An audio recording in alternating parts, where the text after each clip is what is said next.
మంత్రి కోమటిరెడ్డి వెంకటరెడ్డి హాజరు కాకపోవడంపై చర్చ జరుగుతోంది. ఆయన సోదరుడు మునుగోడు ఎమ్మెల్యే కోమటిరెడ్డి రాజగోపాల్ రెడ్డి సంచలన ఆరోపణలు చేశారు. ప్రభుత్వంపై విరుచుకుపడ్డారు. అధికారాన్ని అడ్డం పెట్టుకుని అభివృద్ధి పేరిట లక్షల కోట్లు దోచుకుంటున్న వారి భరతం పడతానని హెచ్చరించారు. తెలంగాణ ఉద్యమానికి కాంగ్రెస్ కి సంబంధం లేనోళ్లు పెద్ద పెద్ద పదవుల్లో ఉండడం బాధగా ఉందని చెప్పారు. చాలా కాలంగా మంత్రి పదవి కోసం రాజగోపాల్ రెడ్డి ప్రయత్నాలు చేస్తున్నారు. మరి కోమటిరెడ్డి వెంకటరెడ్డి సోదరుడికి మద్దతుగా నిలుస్తారా? కేబినెట్ సమావేశానికి ఎందుకు హాజరు కాలేదు? రాజగోపాల్ రెడ్డి వ్యాఖ్యలను వెంకటరెడ్డి సమర్థిస్తున్నారా? అన్నదమ్ముల స్ట్రాటజీ ఏంటి? ఈ అంశాలు హాట్ టాపిక్ గా మారాయి ఇప్పుడు తెలంగాణ వ్యాప్తంగా.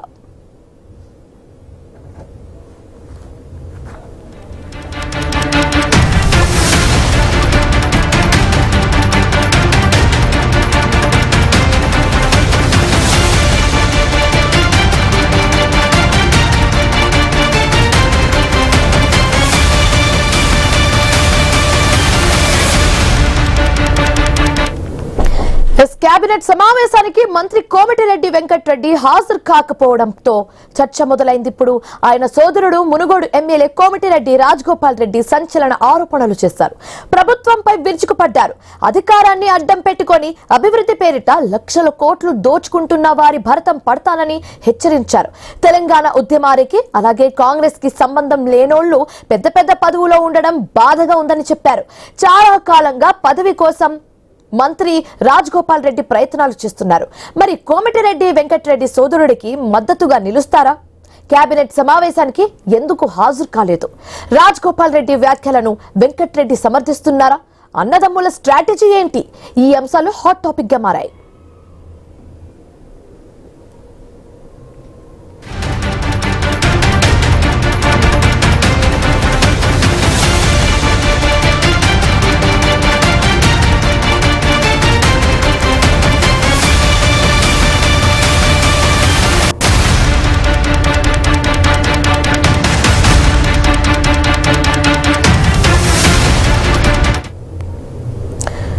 కేబినెట్ సమావేశానికి మంత్రి కోమటిరెడ్డి వెంకటరెడ్డి హాజరు కాకపోవడంపై చర్చ జరుగుతోంది. ఈ రోజు సీఎం రేవంత్ రెడ్డి అధ్యక్షతన కేబినెట్ సమావేశం జరుగుతుంది. అయితే ఈ సమావేశానికి ఆయన సోదరుడు మునుగోడు ఎమ్మెల్యే కోమటిరెడ్డి రాజగోపాల్ రెడ్డి సంచలన వ్యాఖ్యలు చేశారు. ప్రభుత్వంపై విరుచుకుపడ్డారు. అధికారాన్ని అడ్డం పెట్టుకుని అభివృద్ధి పేరిట లక్షల కోట్లు దోచుకుంటున్న వారి భరతం పడతానని హెచ్చరించారు. అలాగే తెలంగాణ ఉద్యమానికి కాంగ్రెస్ కి సంబంధం లేనోళ్లు పెద్ద పెద్ద పదవులో ఉండడం బాధగా ఉందని చెప్పారు. చాలా కాలంగా మంత్రి పదవి కోసం రాజగోపాల్ రెడ్డి ప్రయత్నాలు చేస్తున్నారు. మరి కోమటిరెడ్డి వెంకటరెడ్డి సోదరుడికి మద్దతుగా నిలుస్తారా? కేబినెట్ సమావేశానికి ఎందుకు హాజరు కాలేదు? రాజగోపాల్ రెడ్డి వ్యాఖ్యలను వెంకటరెడ్డి సమర్థిస్తున్నారా? అన్నదమ్ముల స్ట్రాటజీ ఏంటి? ఈ అంశాలు హాట్ టాపిక్ గా మారాయి.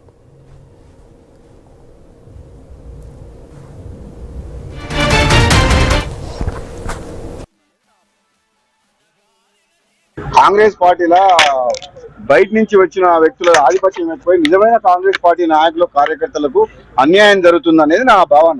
నిజంగా కాంగ్రెస్ పార్టీ ప్రజాపాలన వచ్చింది కదా, ప్రజాపాలన వచ్చినప్పుడు తెలంగాణ ఉద్యమకారులను కానీ కాంగ్రెస్ పార్టీ నాయకులను కానీ మొదటి నుంచి వచ్చిన వాళ్ళకు కూడా గౌరవం దక్కాలనేది ఈ ప్రభుత్వంలో వాళ్ళకు కూడా సముచిత గౌరవం కల్పించాలని చెప్పి నా భావన.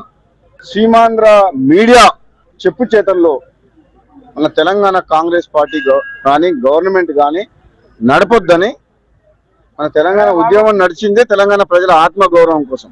సో అదే ఆత్మగౌరవాన్ని నిలుపుకునేలా మన ప్రజాపాలన చేసుకోవాలని, ఆంధ్ర పాలకులకు వాళ్ళ చెప్పు చేతుల్లో మన ప్రభుత్వం ఉండకుండా పేదరికంలో మన ప్రజలకు మనకు సేవ చేయాలి తప్పితే వాళ్ళ పెట్టుబడిదారులకు కాంట్రాక్టర్ల కోసం ఈ ప్రభుత్వం పనిచేయొద్దనేది నా భావన. కాంగ్రెస్ పార్టీలో బయట నుంచి